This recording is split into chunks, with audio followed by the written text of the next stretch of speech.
अगर आप advance stage of baldness face कर रहे हैं और सर्जरी से डर की वजह से अपना डिसीजन डिले कर रहे हैं, तो ये वीडियो आपके लिए है। तो आज हम आपके लिए लाए हैं 2 ऐसे पेशेंट्स की इंस्पायरिंग जर्नीज जो आपकी ही तरह एडवांस बॉल्डनेस से परेशान थे। धीरे धीरे उनकी हेयरलाइन पीछे शिफ्ट होने लगी। इस वजह से उनकी ओवरऑल फेशियल फ्रेमिंग और कॉन्फिडेंस दोनों इम्पैक्ट होने लगे। तो चलिए दोनों पेशेंट्स से 1 बाय 1 जानते हैं उनकी हेयर लॉस जर्नी कैसे शुरू हुई।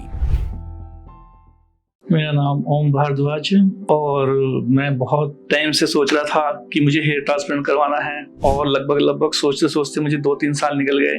तो मैं बहुत आज फाइनली हेयर ट्रांसप्लांट के लिए आया हूँ और मैं बहुत नर्वस हूँ। और नर्वस क्या, मुझे जब से पता लगा है कि मुझे मेरी डेट है 3 दिन बाद मुझे हेयर ट्रांसप्लांट करवाना है और 3 दिन से ही मैं कंटिन्यू नर्वस हूँ और अभी भी इतना नर्वस हूँ कि मुझे लगता है कि क्या होगा, कि इसमें क्या प्रोसीजर है। तो मेरे फ्रेंड है, उन्होंने मुझे बताया अरे कुछ नहीं होता, करवा ले। ये सब वैसा लगता है कि कुछ पेन वेन होगा, ये होगा, कि कुछ नहीं होता। बहुत अच्छा क्या कहते हैं ये जो ट्रीटमेंट करते हैं QST वाले। तो इन्होंने मुझे यहाँ का एड्रेस दिया।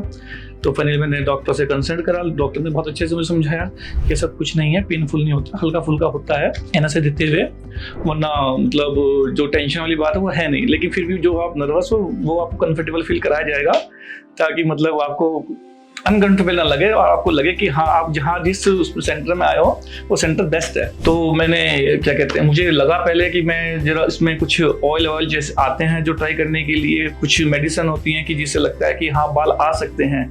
तो वो सब चीज़ें मैंने बहुत ट्राई करी हैं। लगभग आप ये मान के चलिए कि 5-6 साल मुझे लगे होंगे ये सब चीज़ें करते करते, लेकिन कोई रिजल्ट ऐसा है नहीं। लेकिन ये तो सब कहने की बातें होती हैं कि हाँ कुछ मेडिसिन खाने से आपके बाल आ जाएंगे या कुछ ऑयल लगाने से आपके बाल आ सकते हैं, तो ऐसा है नहीं। ये मेरा पर्सनली एक्सपीरियंस है, क्योंकि मैंने बहुत अच्छे से टाइम बिताया है इसमें। मुझे भी लगा कि हाँ एक होप, मुझे एक आशा थी कि हाँ आ सकते हैं, लेकिन ऐसा हुआ नहीं। इसीलिए मुझे फाइनली यहाँ पे सेंटर में आना पड़ा। तो मुझे क्या कहते हैं, बहुत मेरे फ्रेंड सर्किल में कहा गया है कि यार तू इतना स्मार्ट है, इतना डैशिंग है, लेकिन फिर मुझे कहते हैं यार ये ना जो ऊपर बाल हैं यार इसकी बहुत कमी लग रही है। तो मुझे एक तरह का मतलब स्मार्ट कहने के बाद मुझे टोन कसा जाता है तो मुझे वो टोन मुझे अंदर से लगा। मैंने कहा यार इतना मतलब होने के बावजूद भी मुझे अपना जो ये हेयर स्टाइल है ये मुझे करवाना ही पड़ेगा कहीं ना कहीं। और सबसे बड़ा फैक्टर ये भी है कि जो मैं ये चीज़ नहीं भी कराऊं तो फिर एक एज होती है ना, जो आपने देखा होगा कि कोई 30 का भी बंदा जिसके बाल नहीं है तो वो ऑटोमेटिकली 40 का नजर आएगा। तो मैं चाहता हूँ कि मैं 44 का होने के बावजूद भी 35 तक तो दिखूंगा कम से कम इसीलिए मैं यहाँ पे QST में आया हूँ कि मुझे ये लोग क्या कहते हैं, जो डॉक्टर्स हैं हमारे यहाँ के, तो ये मुझे जरा जो 44 मेरी एज है तो मुझे कम से कम मेरे बाल प्रॉपर सेटअप करवा के मुझे 35 का कम से कम ये कराएं कि हाँ भाई अब आप देख रहे हो कि उन्होंने मेरा जो क्या कहते हैं फोटोशूट किया है और जो क्या कहते हैं ये मुझे दिखाया है कि हाँ आपके जो हेयर लाइन से इतने कम है। ये सब चीज़ें कराने के बाद फिर ये मुझे जो रिजल्ट देंगे मैं आपसे दोबारा डिस्कस करूंगा कि मेरा रिजल्ट कैसा रहा। तो मुझे डॉक्टर ने सजेस्ट किया है कि आपकी जो ग्राफ्ट है वो 3800 से 400 तक लगेंगे। मैंने कहा इतनी खैर मुझे नॉलेज नहीं है, लेकिन उन्होंने मुझे फिर भी समझाया कि ऐसे ऐसे करके और ऐसे आपको जो सुन करने का जो इंजेक्शन होता है वो ये ट्रीटमेंट होगा। फिर आपके जो ग्राफ्ट है वो आपके पीछे से डोनर जो है वो लेंगे और आपको ऐसे ऐसे है और आपका जो प्रोसीजर है वो 1 to 10 डेज का होगा, ताकि कंफर्टेबल हो कि आपको जो अच्छा सा जो हमारा रिजल्ट है QST का जो रिजल्ट है जो आप देख रहे हो वो आपका बेस्ट से बेस्ट रहे। तो मैंने देखा अपने फ्रेंड सर्किल में कि यहाँ का रिजल्ट बहुत बेस्ट है और जो मेरे 3-4 फ्रेंड हैं तो उनका भी रिजल्ट बहुत बेस्ट है। तो इसी वजह से आज मैं QST में हूँ। तो फाइनली अब मुझे डॉक्टर मेरी हेयर लाइन बनाने वाले हैं। जैसे मेरी फ्रेंड्स की भी उन्होंने हेयर लाइन्स वो जो कवर करी है और वो उसमें मुझे लगता है जो रिजल्ट आएगा वो बेस्ट होगा। कि मतलब आप समझ सकते हो कि आपको लगेगा भी नहीं कि मैंने हेयर ट्रांसप्लांट करवाया है। मतलब इनका इतना फास्ट और इतना बेस्ट रिजल्ट होगा। मैं आपको हेयर लाइन बनवाने के बाद फिर आगे बताता हूँ कि देखना मेरी हेयर लाइन कैसी बनी है। तो अब हम चलते हैं फाइनली, और जो भी मेरी जर्नी है मैं आपके साथ शेयर करता रहूंगा और जो रिजल्ट है वो आपको मैं आके दिखाता हूँ।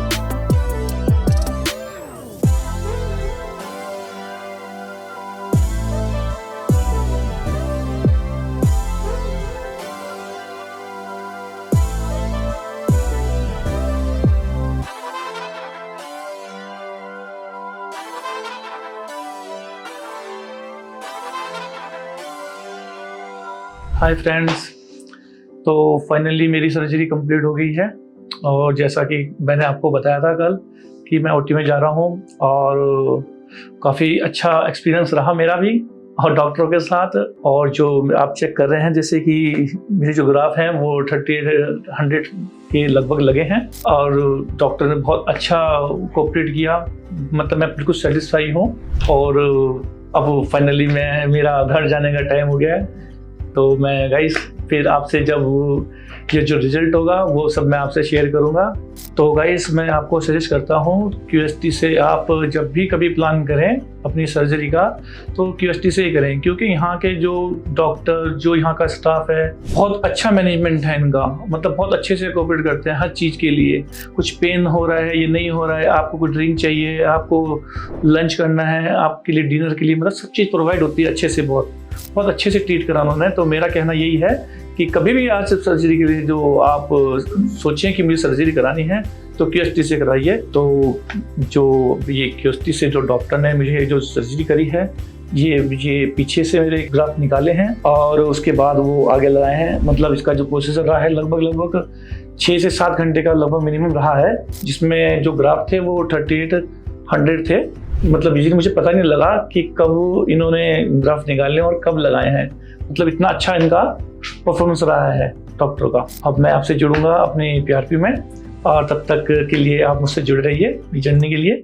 Okay, thank you.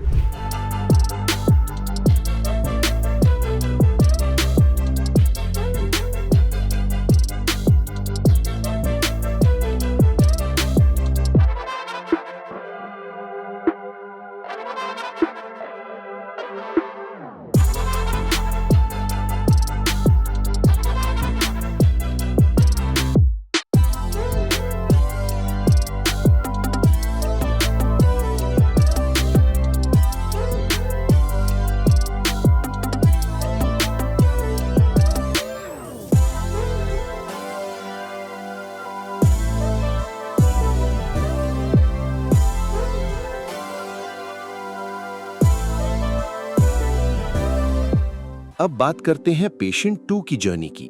एक ऐसी जर्नी जहां हेयर लॉस के साथ सिर्फ अपीयरेंस ही नहीं बल्कि सेल्फ कॉन्फिडेंस भी धीरे-धीरे अफेक्ट होने लगा था। So this is Lokesh Kumar Behra. I'm 29, and as you can see, I came to QST clinic for my hair transplant to be done, and I have been facing this hair fall and hair thinning issues from past 7 to 8 years. I wanted a permanent solution. I've been trying some kind of medical like minoxidil and everything, but still it was like kind of temporary. So what I did, like I wanted some kind of permanent solution. So I went from the YouTube and other clinics I checked, but I thought like this is the best for me. Even wherever in every platform I see there is no negative comment about this clinic, so I chose this clinic. So hair fall bachane ke liye I think I have used each and every product whichever is present in the market, like minoxidil 5%, 10%. Then even I invested on the shampoo, even the Ayurvedic and everything I have used, but I didn't get any like permanent solution, I'll say. I used to have really good hairs at the beginning. As the time passed by, I went to the college and जैसे जैसे पानी environment सब change हुआ, I started seeing some kind of thinning, but it was not a like major problem for me because इतना कुछ फ़र्क नहीं पड़ रहा था, फोटोज़ में सब सही आ रहा था. But after some years my friends started and even my parents started noticing that मेरा crown area visible होना शुरू हो गया था. तो जब भी कहीं जाओ तो सबसे पहले crown area सब पॉइंट आउट करते थे. देन उसके बाद एक्चुअली मुझे लगा ठीक है सामने के बाल तो सही है, तो मुझे उतना कुछ नहीं पता चला जब तक मैं देख ही नहीं पा रहा हूँ क्राउन.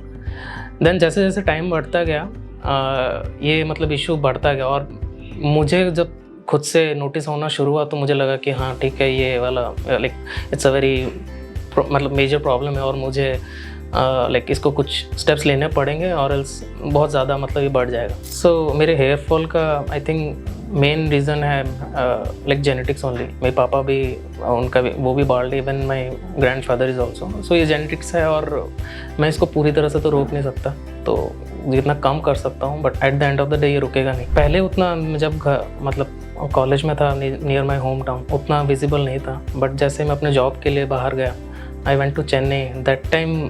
वहाँ के आई थिंक वाटर से बहुत ज़्यादा हेयर फॉल शुरू हुआ और वो एक्चुअली विजिबल हुआ। तो फोटोज़ में मेरी हेयर लाइन पीछे जाना शुरू हुई तो मुझे दिखने लगा। एंड इवन काम के सिलसिले में मुझे कभी कभी ट्रैवल बहुत ज़्यादा करना पड़ता था, रात को सोना और ये सब उतना सही नहीं होता था। Even now also I work in night shift, so सोना प्रॉपर नहीं होता। इवन फूड भी बाहर के रहने की वजह से उतना डाइट अच्छा नहीं होता है। हेयर लॉस की वजह से एक्चुअली मेरा कॉन्फिडेंस पूरा लो हो गया था। जैसे जैसे बाल कम होना शुरू हुए कॉन्फिडेंस भी लो होना शुरू हुआ। ना ही मैं कहीं शादी पार्टीज़ में मैं जाता था बट उतना फ़ोटोज़ नहीं लेता था, रादर मैं सबकी फ़ोटो ही खींचता रहता था। इवन मेरे पास अभी भी मेरे कैमरा में मेरी फ़ोटोज़ हार्डली कुछ होंगी। या तो मैं अपने एक भी फ़ोटो होता है तो या तो मैं उसको डिलीट करता था या तो जस्ट मैं उसको देखता था और वो जस्ट मेरे गैलरी में सेव्ड होकर रहता था। मैं कहीं किसी को पोस्ट नहीं कर पाता था। कहीं पोस्ट करो पहला कमेंट यही आता था या फिर कोई सीधा पूछना शुरू कर देता कि अरे तेरे बाल तो चले गए, अरे थोड़ा थिनिंग होना शुरू हो गया, स्कैल्प विजिबल है। तो ये बहुत इश्यूज़ रहता था मुझे। इवन अभी भी है कि कहीं भी जाना हो तो मुझे पहले हेयर्स का ही कंसर्न रहता है। सर मतलब गर्दन से लेकर सर तक जितना सज धज के रहो, लेकिन सर फिर भी थोड़ा ऑड लगता था मुझे, खुद से उतना सेटिस्फेक्शन नहीं होता था मैं कहीं भी जाता था। हेयर ट्रांसप्लांट के बारे में मुझे एक दिन ऐसे रैंडम वीडियो यूट्यूब में, और वो पहला ही आई थिंक लकीली वो QST का ही था। तो जैसे जैसे मैं उसको वीडियोज़ के बाद स्क्रॉल करते गया मैं कंटिन्यूसली उसको ही देखने लगा। देन आई स्टार्टेड रिसर्चिंग कि ये एक्चुअली पॉसिबल है या नहीं। देन देखने के बाद मुझे पता चला बहुत हैप्पी कस्टमर्स हैं कि उनको रिजल्ट मिला है, जो कि बहुत दिखने में बहुत अच्छा और बहुत नेचुरल है। सो मुझे लगा अगर हो सकता है टेक्नोलॉजी इतनी एडवांस है तो मुझे ट्राई करना चाहिए। मैं बहुत दिन से देख रहा था बट एक दिन मैंने जस्ट डिसाइड किया देखते हैं कि अपना नंबर देख के डिटेल्स देख के देखते हैं। एंड आफ्टर विदिन 15-20 मिनट्स मुझे कॉल आया and the procedure everything started. उन्होंने मुझे पहले ही दिन उस कॉल में ही सब कुछ एवरीथिंग उन्होंने समझा दिया था। नॉट लाइक कि बस कि मनी रिलेटेड, बट आपका प्रोसीजर कैसा होगा, नेक्स्ट क्या करना चाहिए, आपको एक्चुअली में जाना चाहिए नहीं। तो ये सब बहुत अच्छे से मुझे ऑनलाइन के थ्रू बता ही दिया था। सो हेयर ट्रांसप्लांट के बारे में मैंने फिर पेरेंट्स को पहले डायरेक्टली वीडियो दिखाया कि ऐसा पॉसिबल है और ऐसा होता है। पहले तो वो बिल्कुल भी कन्विंस नहीं हुए क्योंकि सर का मामला है, कुछ इधर उधर हो गया तो कुछ भी कॉन्सिक्वेंसेस हो सकते थे। तो आई थिंक ये 1-2 साल पुरानी बात है। फिर मैंने सोचा कि ठीक है अगर नहीं कराना तो कुछ रेमेडीज़ ट्राई करते हैं। बट एवरीथिंग करने के बाद मैं उनको दिखाया कि कुछ ऐसा नहीं हो रहा है। देन मैंने उनको समझाया कि ट्रांसप्लांट ऐसा है, सेफ़ है। देन उन्होंने वो खुद कन्विंस हो गए। इन्होंने इधर उधर की रिसर्च और वीडियोस देखी कि ऐसा है तो पॉसिबल है, तो उन्होंने सोचा कि ठीक है we should go for that. So इस प्रोसीजर के लिए एक्चुअली मैं नर्वस हूँ। पहले तो मैं बहुत ज़्यादा कॉन्फिडेंट था कि हाँ ऐसा हो जाएगा, कि मैंने देख लिया सारा प्रोसीजर। बट आज वो दिन है जब मेरा स्टार्ट होगा तो कुछ ज़्यादा ही ज़्यादा नर्वस हूँ। बट कुछ कॉन्सिक्वेंसेस तो नहीं हो जाएगा यहाँ से जाने के बाद। सो ये चीज़ लेकर मैं बहुत ज़्यादा नर्वस हूँ। बट डॉक्टर्स ने मुझे पूरा अश्योर किया है कि कुछ इश्यूज़ नहीं, हम कुछ भी हड़बड़ी में नहीं कर रहे हैं। आपको जब भी कुछ इश्यूज़ लगे तो आप वहीं से बोल सकते हो मैं। तो ये प्रोसेस पूरा 3 दिन का है। तो I think they are taking their time to make me feel good. So expectation मेरी उतनी ज़्यादा मेरे को हाई नहीं रखनी, क्योंकि मैं नहीं चाहता है कि लाइक मुझे पता है कि एक सर्जरी है तो ये काइंड ऑफ मेरी हेल्प करेंगे कि ये बॉल्ड ना दिखे। बट मुझे पता है कि वो पूरा पिछले जैसा पहले मेरे सुनहरे बाल थे वैसे तो नहीं होने वाले। बट हाँ रिज़ल्ट देख के तो उतना ही पता है कि 90% तो ये उतना कर ही देंगे। तो मुझे उतना एक्सपेक्टेशन है और जितना मैंने रिज़ल्ट देखा है तो उससे मैं कहीं ज़्यादा सेटिस्फाइड हूँ ऑलरेडी। एक्चुअली मैंने देखा तो 2-3 साल पहले ही था कि हेयर ट्रांसप्लांट के लिए पहला चीज़ तो कन्विंस करना, और दूसरा चीज़ मुझे लगा था कि ये चीज़ नॉट फुल्ली रिवर्सिबल, बट हाँ थोड़े के आगे और पीछे के बाल थोड़े मेंटेन हो जाएंगे तो मुझे नहीं करना पड़े। क्योंकि at the end of the day कोई सर्जरी के लिए उतना मतलब हर कोई डरता है कि एक सर्जरी प्रोसेस है। बट अब मुझे लग रहा है कि इतना यहाँ पर आने के बाद भी इवन कॉन्फिडेंस हो गया है कि ये लोग इजीली करके, इवन एक कोई आदमी बात भी कर रहा था तो कोई पेशेंट, तो मुझे लग रहा है कि इतना कुछ इश्यूज नहीं है। तो आप जब भी चाहें आके करवा सकते हैं। अभी कराने का रीज़न ये था कि मुझे एक्चुअली थोड़ा बाहर जाना है तो मैं और इस सितंबर में, क्योंकि मैं नेक्स्ट वीक के 7 या 8 मंथ्स के बाद जाऊँगा, तो मैं एक्सपेक्ट कर रहा हूँ तब तक मेरे कुछ हद तक बाल आ जाएंगे। तो इसी हिसाब से मैंने प्लान किया। और आगे बहुत सारी शादियाँ हैं तो मैं चाहता हूँ तब मेरे बाल आना शुरू हो जाए। So now I will be going for my hair transplant. और जो भी स्टेप्स रहेंगे इस ट्रांसप्लांट में आपको बताता रहूँगा।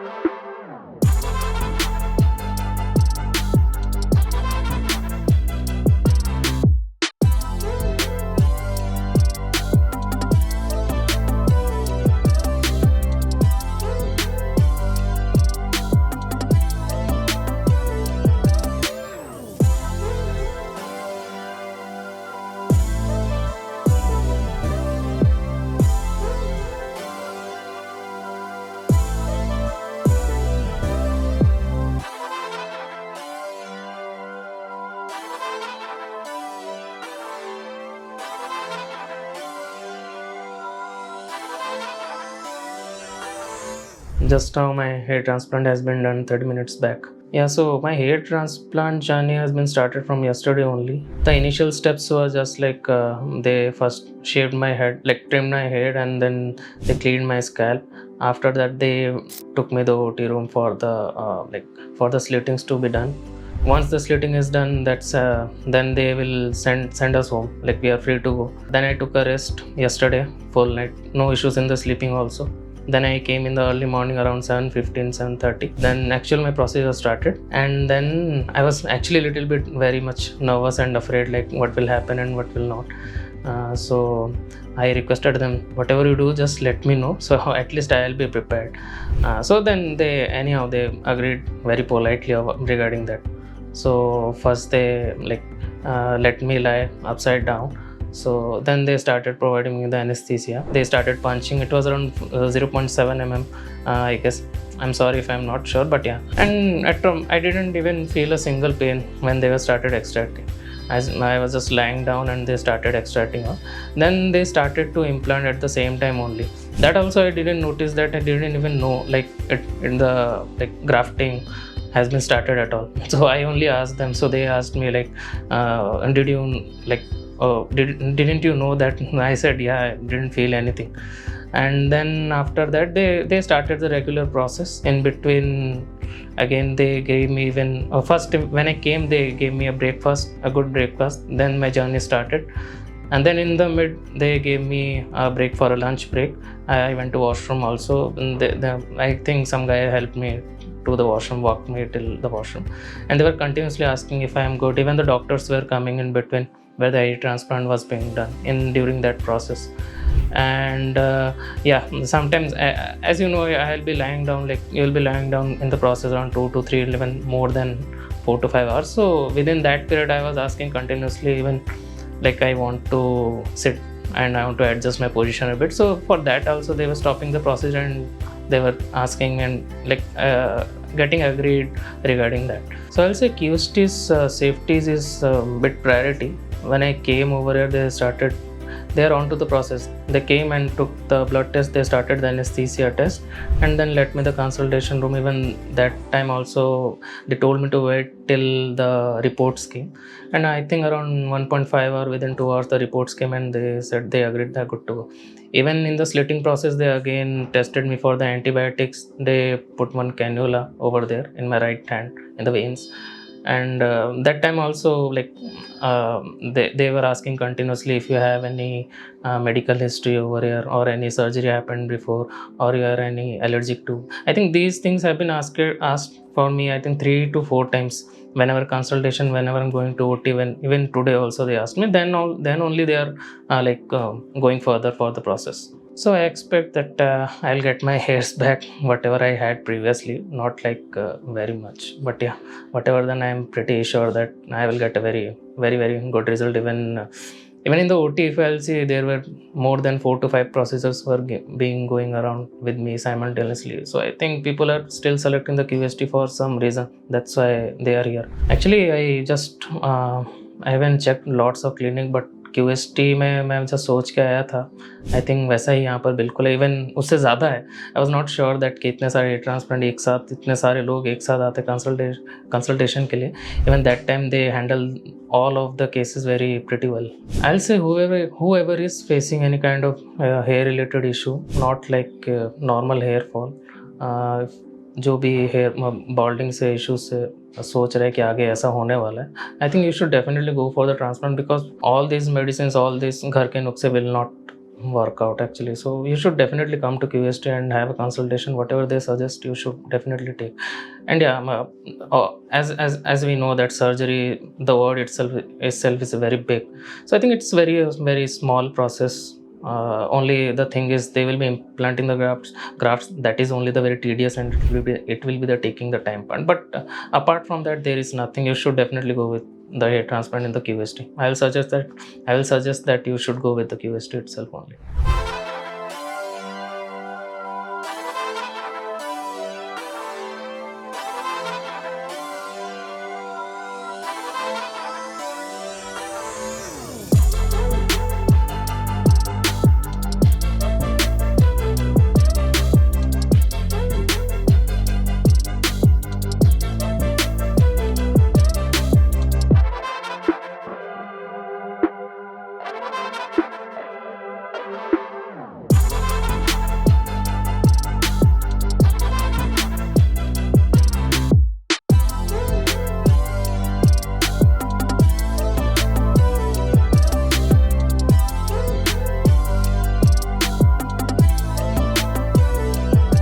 हेलो फ्रेंड्स, अगर आपने अभी तक हमारे चैनल को सब्सक्राइब नहीं किया है तो प्लीज इस वीडियो को लाइक कीजिए, शेयर कीजिए और हमारे चैनल को सब्सक्राइब कीजिए और ध्यान रहे बेल आइकन दबाना ना भूलें, जिससे हमारे हर वीडियो का अपडेट आपको समय समय पर मिलता रहेगा।